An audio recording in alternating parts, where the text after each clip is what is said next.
بسم الله الرحمن الرحيم. السلام عليكم ورحمة الله وبركاته. maalin wanaagsan. marka koobaad xalaqadan maanta waxay nooga imaanaysaa bartanka marinka Gaza. dhammaan muuqaaladan aad daawan doontaan, qoraaladan aad akhrin doontaan, waa shayga ay faafinayaan kaliya reer Gaza. xalaqadan waxay nooga imaanaysaa mar kale Khan Yunis, waxay nooga imaanaysaa Jabaaliya, waxay nooga imaanaysaa Xay Zaytuun, waxay nooga imaanaysaa Tal al-Hawa, waxay nooga imaanaysaa Beyt Xanuun, waxay nooga imaanaysaa dhammaan marinka Gaza, dhammaan xaafadaha marinka Gaza. waxaan arkaynaa sida ay u dabaaldegayaan ila sawirmadana ay marwo. haddii hadda adiga aad ku nooshay meel xabad ayna ka dhacaynin, xitaa kuma lihi micnaha meel nabad ah. haddii aad ku nooshay meel xabad ayna ka dhacaynin, haddii aad ku nooshay wadan nabadgelyo ah, haddii aad ku nooshay meel nabadgelyo ah, laakiin noloshaada aadan ku qanacsanayn oo aad yani si qanaclaan aad dareemayso, ila sawira reer Gaza micnaha xaaladda hadda ay dareemayaan dhulkaas dambaska ay u bedeleen labadii sane la soo dhaafay. ay leeyihin micnaha jannadii adduunka, farxaddii adduunka micnaha haddii ay sidaan tahay, farxaddii adduunka haddii ay sidaan tahay, maxaad u malaynaysaa aakhira? micnaha waa isbarbar dhigayaan xaalka sida uu yahay markaad ka hadlayso. micnaha shaygaas hadda maanta ay dareemayaan waan halxiraalaha ugu adag adduunkan. farxadda maanta reer Gaza ay dareemayaan dhulka sidaas ah, adduunkan ma jira cid dareemayso. xaaladda micnaha farxadda ay dareemayaan maanta reer Gaza ma jirto adduunkan cid dareemayso. waxaad ka hadlaysaa dhulka sidaas loo galay, noloshii oo dhan, iskoolada ay burburiyeen, isbitaaladii, jaamacadihii, goobihii kaabayaasha nolosha sida la dhaho micnaha eber ah. laakiin dadku ay leeyihin micnaha farxadda hadda annaga aan dareemayna maanta haddii ay sidaan tahay, talow farxaddii aakhira siday noqonaysaa? oo xaalita dadku ayna seexanin farxad awgeed kadib markii gumaadkaas uu istaagay. maalmo yar ka hor waatii aan ka hadalnay in labada dhinac ay aqbaleen heshiiska micnaha ra'yigii Trump uu soo jeediyey oo keenayo dhowr marxaladood ka kooban ciidanka Netanyahu in uu magaalada ka baxo. haddii aad u fiirsatana taariikhda bini aadamka laga soo bilaabo Vietnam, lasoo maro Afghanistan, wadan walba oo dagaal ka jiray, waxaad arkaysaa qodobka ugu horeeya ee nabadda inay tahay bixitaanka ciidamada shisheeye. micnaha cidda bannaanka ka imaaday in ay baxdo, meeshay ka imaadeen inay ku laabato, kadib ayay micnaha nabadda imaanaysaa. ee cidda imaaday micnaha cid shisheeye imaaday nabad ma keenayo haba yaraatee wax kastoo dhaco. micnaha waa shay aanan caqliga geli karin. qodobka ugu horeeyo nabad ma laga raba Vietnam, ciidanka Mareykanka waa inuu baxa, ya ahlan wasahlan. Afghanistan nabad ma la raba inay imaado, qodobka ugu horeeyo ciidamada shisheeye waa inay baxaan, ya ahlan wasahlan. Gaza heshiis ay lagu heshiisaa maahan, qodobka ugu horeeya ciidanka Israa'iil magaalada waa inuu ka baxo, ya ahlan wasahlan, si lagu heshiiyey. midaas micnaha waa mid qof walba Ilaahay caqli siiyey, taariikhda bini aadamka akhriyana indhihiisa uu ku arko. ama inuu qof aamino micnaha cidda aslan nabadda lidka ku micnaha inay nabad keenayso, micnaha waxaa muuqato inay qof laa taariikh aan akhrinin walaa diintiisa waxban aan ka aqoonin, micnaha qof iska kaftamaya inuu yahay. marka farxadda ani maanta mawduucan waxaan rabay inaan sameeyo buug, ayaan rabay inaan kula wadaago xoogaa umuuraha siyaasadda wax yar aan dib u ira dhigno, oo waxaan rabay xalaqo aad iyo aad u muhiim aan rabay inaan kula wadaago. laakiin dhab ahaantii markaan arkay micnaha xaaladan walaalahan Gaza, muuqaaladan waan arki doonaa, xaaladda micnaha farxadda ay dareemayaan dhab ahaantii wax kale markii laga soo tago waa darsi kugu socda adiga. nimcooyinka aad haysato inaad dhahdo alxamdulilah. micnaha nabadgelyo haddii aad ku nooshahay inaad dhahdo yaa micnaha waa nimco aanan la heli karin. aslan ila sawira rasuulka sala allahu alayhi wasalam micnaha wuxuu ku leeyahay haddii aad soo hoyatay adigoo nabad qaba, aad nabad ahaan micnaha jir ahaan aad bad qabto, berri wixii aad cuni lahayd aad haysato, micnaha sida adduun oo dhan inaad haysato arrinku uu la mid yahay. fakaannamaa xiisad lahu dunya. micnaha ana markaan arkay farxadda ay dareemayaan, yani kun macno ayaad kala soo baxaysaa, ay isbarbar dhigayaan micnaha farxaddan hadda annaga aan dareemayno haddii ay sidaan tahay. salaamun calaykum bimaa sabartum fa nicma cuqba daar. maxaad u malaynaysaa aakhira? sheekh jihaad xals oo ka soo jeedo waqooyiga Gaza aan aragno. الحمد لله الذي أذهب عنا الحزن إن ربنا لغفور شكور. إذا كانت فرحتنا هذه التي لا توصف وسعادتنا dadkan waa dadka ay ku tilmaamayeen inay munxarifin yihiin, waa dadka ay ku tilmaamayeen macnaha inay islaamka garab mareen, waa dadka ay ku tilmaamayaan معناها إن إسلام كهيستان أنا أهين إسلام الله يعني لا صور ماذا لو يعني شيخ أنا قال خصيمك يوم القيامة معنى أنت الإصاص راية وقف والبا وكلهم آتي يوم القيامة فردا لما أنت كيميش تستاجيان أدور يا رب وحيقول تلمامي معناه إن منحرف هاي إسلامك معناه إن قرب مرة يقول تلمامي يعني لا صور إيمان كذا رجوده يضمر كذا كان أغير كان أقوين هو يشن عن قويدي لكن له هذا ما وعدنا الله ورسوله وصدق الله ورسوله امتحان ير قول أيها كضم بيسي كليهين لكن منحرفين بغير ذكرت منها شيئا كاذين. الحمد لله الذي أذهب عنا الحزن إن ربنا لغفور شكور. إذا كانت فرحتنا هذه التي لا توصف وسعادتنا التي لا تسعنا بانتهاء هذه الحرب المجنونة، كيف ستكون سعادتنا وفرحتنا يوم القيامة يوم يقال لنا بإذن الله سلام طبعا هذه فرحة ما أنت أدون كان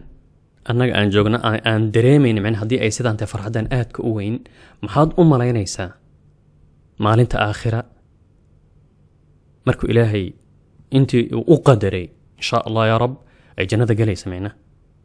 عليكم بما صبرتم فنعم عقبى الدار يوم ترى المؤمنين والمؤمنات يسعى نورهم بين أيديهم وبأيمانهم بشراكم بشراكم بشراكم اليوم جنات تجري من تحتها الأنهار ذلك الفوز العظيم. اللهم إن الجنة هي التي كانت تصبرنا وتثبتنا على هذا البلاء العظيم وهذه الحرب المجنونة، فاللهم اجعلها جزاءنا، اجعلها من نصيبنا، واجعلنا واكتبنا من الصابرين الراضين الشاكرين.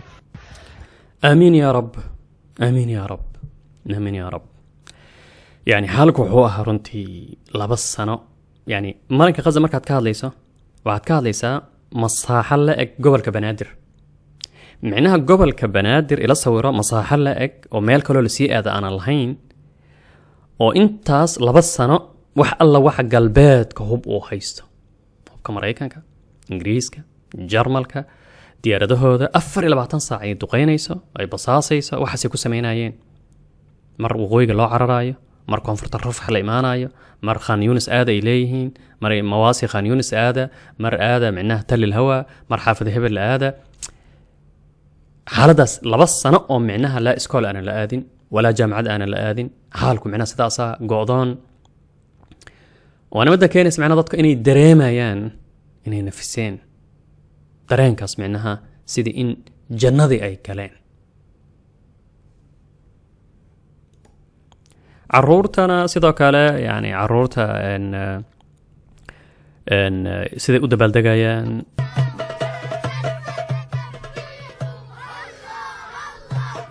قراءة دربانكا هدي أضو فرصة عرورتودا مركالة دمركودا دقالي هندودا قف والبو أيغا كمد الحمد لله الله أكبر الله معناه مداس وهل كل قود معناه مداس معناه سيدينا تكالي سوكالة مجتمع نول هلقي رسولك وكالة إيمانك صبرك سيدا يقول لقين دين تودا سيدا يقصب رايان كدبنا ومداس إلهي ما أنت أنه جنين سيدي معناها دتقار أي فلايين معناها إن دقال كانوا كل ما أنطونا نتنياهو أو رحل ويناي حافظها مرنكا شعبك ومضى حلالادينايو دقاليه هنادي اللي بربوريي إسديبين هوبك أي تيريان معناها حالداس معناها آمين سنة هي قف ضد بدن المسلمين مع النفط إني وايلة هاينو أنا موقف كاس ضد بدن إيه سجاي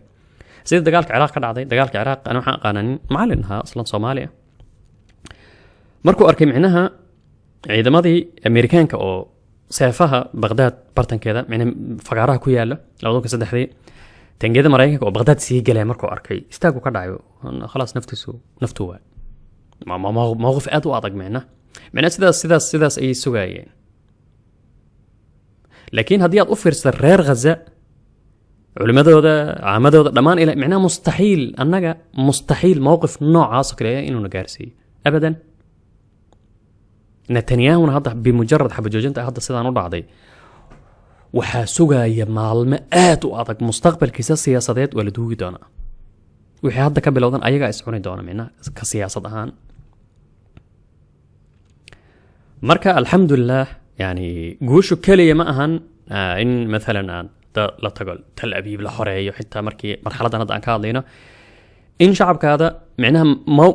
mawaaqiftaas ihaanada micnaha sida uu sugayay Netanyahu wakiilaha nasr mutlaq mar walba dhihi jiray micnaha guul aanan yani dhammaystiran guul dhammaystiran mar walbana waa kuwii next day alyawm التالي ku soo celcelin jiray maalinku dagaalka bilowday uu leeyahay micnaha markaan tagaynaa waan qabsanaynaa oo burburinaynaa طبعا waad burburisay afan waan maamulaynaa kadibna shacabkooda eega dhan waan ihaanaysanayna anigaa ku dhex lugayn macnaha sidaasuu sugayay laakiin xanuunkaas iyadoo dhacay ilaahay ma hoji macnaha marxaladaas ilaahay ma gaarsiinin صالح الجعفراوي يعني صحفي طبعا فلسطيني كان dhalinyarada oo labada sano يعني xaaladaas intaasoo mar la bartilmaameedsaday saxafiyiin badan isla socdeen ay dileen يعني waxay ahayd xalay markii lagu dhawaaqay rasmiyan in uu دخول معناه ده وقف إطلاق النار حيز التنفيذ معناه لغو هالشيء بحمد الله وفضل الله ومن قلب شمال غزة اليوم بقدر أحكي لكم إنه الحمد لله تم التوصل إلى وقف إطلاق نار بفضل ربنا سبحانه وتعالى. الحمد لله رب العالمين لا شهدنا هذه اللحظات مرة ثانية. الحمد لله ربنا كتب لنا الحياة إنه إحنا نشهد الحمد لله وقف هذه الحرب، حرب الإبادة وحرب النزوح، حرب الدمار، حرب الجوع، حرب المقتلة اللي عشناها لأكثر من 2 على التوالي. الحمد لله رب العالمين. مركلة meeshaan sidoo kale waa isla xalay yani fiiri koronto ma lahan nal ma lahan xalayt markii micnaha lagu dhawaaq dadka ay dabaaldegayaan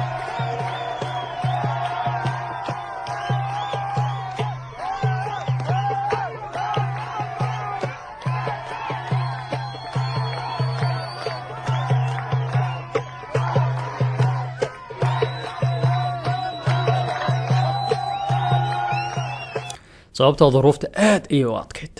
duruufta aad iyo adkeyd markale صالح الجعفراوي wuxuu tagay waqooyiga Gaza aaday internet ma lahan macna dadka internet ma haystaan kadibna xaafado dhex luqeynaya yaa ahla Gaza ayuha الناس xabad joojintii dagaalku wuu istaagay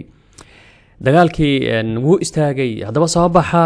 bishaaraysta soo xaafada dhex wareegay جماعة الخير أغلب الناس في شمال قطاع غزة ما عندهاش نت فلحتى هد ma maqashan diyaaradda macnaha cirkay leh diyaaradahaas ingiriiska kale sidoo kale macnaha ma qiyaasi kartaa maalinkuu bilowday dagaalka ilaa iyo hadda diyaaradahaas ingiriiska macnaha hawada ku jirma inay istaagin laakiin Kurt Smart marka hadlo marmar soo muujinay macnaha inuu Israa'iil dhaleecaynayo kale ما طبعا أيضا قيب أنا كليه إسرائيليين لكن ديارها إنجليز صالح يقول قبرص كيبروس من قبرص تجريجة ما أنا استاجن ما أنا كنت قالك بلاد إلهي هذا وبصاصة من إسرائيل هذه اللحظة مش عارفين في وقت إطلاق النار فكل هذه الناس اللي ساكنة في الخيمة ما حدش عارف إيش لحد هذه اللحظة فبدنا نزعق عليهم ونحكي لهم يعني qof degan qof og ma lahan ayuu yiri macnaha dadkan xeeryahan qaxootiga iyo guryahaas koronto ma lahan dhulka saas macnaha degan ma ayna ogaanin macnaha sida caalamka inay ka go'an yihiin oo kale xabadjinta ma ayna ogaanin اللي ساكنين في الخيام خلصت الحرب اللي ساكنين في الخيام خلصت الحرب توصل الاتفاق لوقف اطلاق النار يا جماعه اللي في الدور اللي ما عندوش نت ومش عارف وقفت الحرب dagaalka wuu istaagay تم توصل وقف اطلاق النار يا جماعه تم التوصل لوقف والله حالتنا احنا حاله يا شباب غزه طلعوا احنا 3 بني ادمين ماشيين في شعب nolosha jecel shacab xor ah shacab yani shacab nool yani shacab nool waxaad ka hadlaysaa min 1948 shacab aanan isdhiibin ummad nool ayaad ka hadlaysaa shacab wacyi ayaad ka hadlaysaa shacab xor ayaad ka hadlaysaa waxaad ka hadlaysaa shacab aanan la siri karin la dhahaynin ummado intaas sano loola boqolaal sano loola idinkaga dhaxeeya nabad idin wad qaar kamid lagu qancinayo waxaad ka hadlaysaa dad aqoon laad ka hadlaysaa dad wacyi laad ka hadlaysaa dad karaamo laad ka hadlaysaa على باب مستشفى شفاء يعني يمكن في اكثر مكان كان المفترض انه يكون حيوي، لكن ما في حدا، حرفيا ما في حدا في هذا المكان. يعني ايش نسوي؟ قاعدين نزعق على الناس. انت الرد مالها حدا ينبسط معنا يعني ليش ننبسط لحالنا يعني؟ بس للاسف مش لاقيين حدا ينبسط. الحمد لله رب العالمين. ان شاء الله اهل الجنوب بكره اللي طلعوا من الشمال يجوا بكره ونفرح مع بعض ان شاء الله. sidoo kale dabaaldegayaan alxamdulilah dabaaldega faraxa alalaaska bimaa sabartum fa nicma cuqbadaar sababtoo ah waxay xaaladda ay mareen xaaladda ay la kulmeen yani waa xaalad aad u adag ya allah dareenkaasay dareemayaan marka alxamdulilah. laakiin mar kale waxaad ogaataa in qoomku ayna ballan lahayn, in qoomku ayna cahdi lahayn. fabimaa naqdihi miithaaqahum lacannaahum ilahi uu ku leeyahay yani aslan sababta loo nacladay in ay ballamaha ka baxaan. ballan micnaha waa qoom aanan ballan lahayn, qoom aanan ballan lahayn. alxamdulilah rabbi alcaalamiin. alxamdulilah.